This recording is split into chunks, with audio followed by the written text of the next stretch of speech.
Hello you beautiful bitches, welcome to 2024. So far, it's been kinda good. I checked out Bob Marley One Love, Argyle, and that new Ghostbusters reboot sequel, and I've talked about only 1 out of 3 of these, so let's quickly give Bob Marley a 7.7 out of 10, Ghostbusters gets a 6, but maybe I'll talk more about them in the future if I do another catch-up, but whatever. So many new and exciting things are happening right now with movies and shows. There's lots of snazzy, new, rich things dropping, things that are yet to come, and it's honestly looking bright for this year. Heading in for The Fall Guy, I knew pretty little of what to expect from this from a story perspective, but I understood Hollywood had a lot of faith in this movie from how intense yet cool the marketing seemed, with its emphasis on stunt work.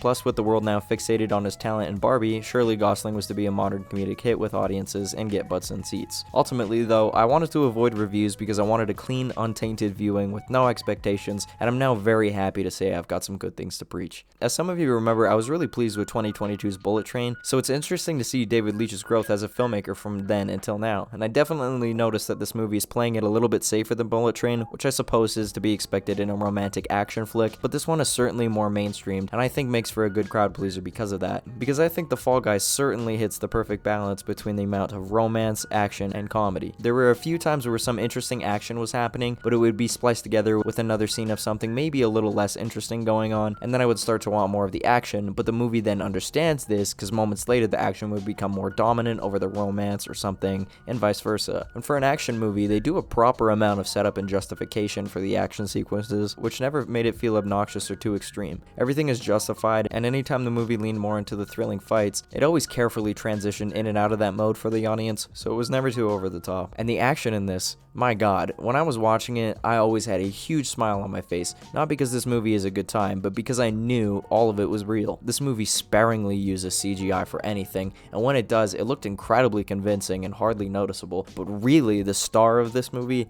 is the stunts. Every bit of action felt all the more gripping and electric when I'm sitting there watching that they're really tearing up a street, jumping vehicles off of things, and taking the real hits. Beyond that, I also really enjoyed the humor in this movie. I was laughing and giggling pretty much the whole time. There's a good bit about a dog who is French, and I once again really enjoyed Ryan Gosling's comedic ability. He's totally the engine that runs this movie thanks to the fantastic chemistry he had with Emily Blunt and her character. Ryan has really proven he can bounce off of any actor, which he highlights anytime he shares a scene with her, Winston Duke, and Aaron Taylor Johnson's character. I'll keep it short, but he plays the main actor the stuntman is in for, who's gone missing. Without saying anything, he plays it in such a way that truly works best for the role. He's perfectly douchey and hateable. I love how he's just a big mock of a bunch of A-listers, which really worked comedically and made the audience care more about what happened with his character. Maybe it's just me, but that's where the movie really succeeded for me. The balance and making us care. There's just enough of everything for everyone, and the story is laid out in such a way that succeeded in getting the audience invested enough to want a happy ending, so when things began wrapping up, I only became more and more into it. Clearly, this is a movie that was having a lot of fun with itself too. It plays around lots with the making of movies, which is always interesting. This is clearly a love letter to film crews, and importantly, the stunt work. The cast and crew were obviously very passionate about what they're making here, and it is something I could really see. This movie felt special.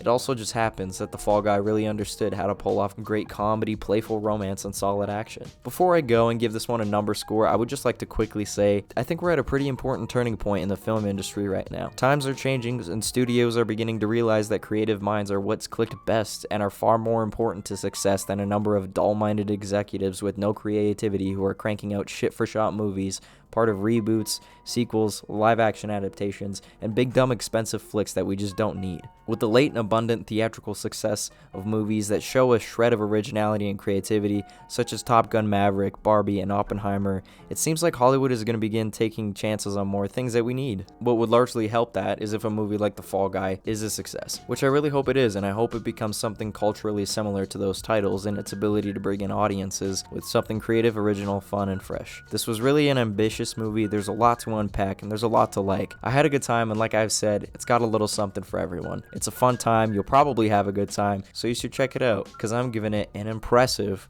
9 out of 10. I was smiling the whole time. Also good needle drops. One last stunt. Going down in a blaze of glory. No, she said, So yeah, hopefully this will nudge the industry in the right direction. Do your part, maybe check it out. As for the future of my channel, I have no clue what to do next. There's lots I would like to do and like to talk about, maybe even too much, but hey, I do have some time on my hands, so we'll see if I use that time wisely. Thanks again for watching my videos. Like, comment, and subscribe. Save me from hell. Thank you. See you in the next one, guys. Later.